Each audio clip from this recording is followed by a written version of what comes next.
It's Friday night. You're already home. Your shoes are kicked off by the door. The lights are dimmed just enough to make the room feel calm. Your phone is lying face down on the table, completely silent. You take a deep breath. Your body finally relaxes. There's nowhere you need to be and no one expecting an instant reply. For some people, that sounds boring. For others, it sounds lonely. But for you, it might sound like the perfect way to spend the weekend. If you're someone who genuinely loves staying at home, there's nothing wrong with you. It doesn't mean you're lazy, antisocial, or missing out on life. In fact, psychology suggests there are meaningful reasons why home feels so comforting. And by the end of this video, you might understand yourself in a whole new way. Think about it. Some people finish a busy day and immediately want to go out for dinner, meet friends, or attend another event. Social interaction gives them energy. Others, however, feel completely drained after just one outing. All they want is a quiet, familiar place where they can finally relax. Neither response is right or wrong. We simply have different levels of stimulation that we can comfortably handle. Psychology refers to this idea through optimal arousal theory. If you enjoy staying home, your nervous system may simply reach its ideal level of stimulation more quickly.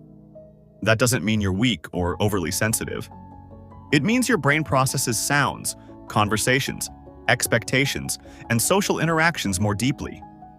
Even enjoyable experiences require mental energy, and eventually that energy runs low.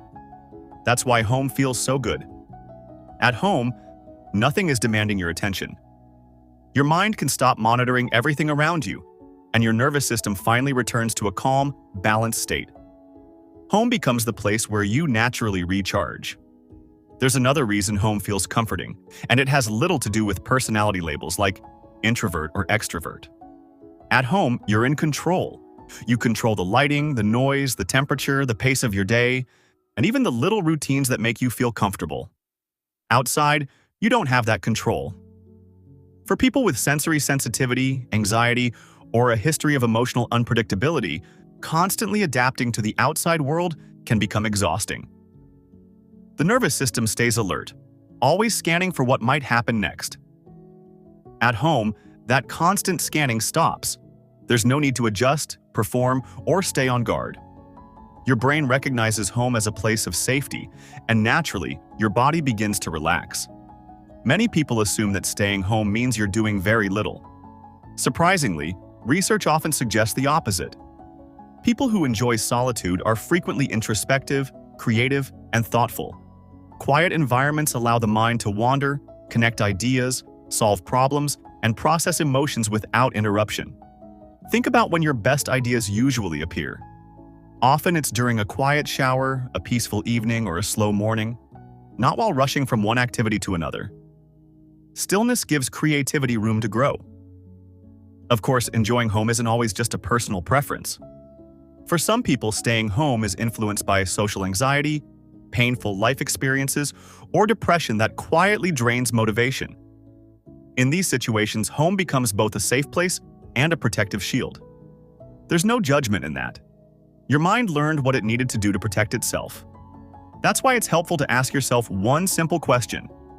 Do I stay home because it restores my energy, or because leaving feels much harder than it should? From the outside, both situations can look identical, but internally they're very different. One is about healthy rest and personal growth. The other is about protection and survival. Psychology also suggests that people who genuinely enjoy staying home often share a few interesting qualities. They can usually sit with their thoughts without needing constant distraction. They protect their time and energy instead of giving it away too easily. They enjoy their own company and don't depend on constant reassurance from others. They often prefer meaningful conversations over small talk. They're more interested in observing than performing. Most importantly, they rarely feel bored because their inner world is rich enough to keep them engaged. That doesn't necessarily mean they're better than anyone else. It simply means they find fulfillment differently. In today's world, where constant activity, productivity, and visibility are celebrated, choosing quiet can seem unusual. People may assume you're antisocial, lonely, or avoiding life altogether. But enjoying solitude doesn't mean you dislike people.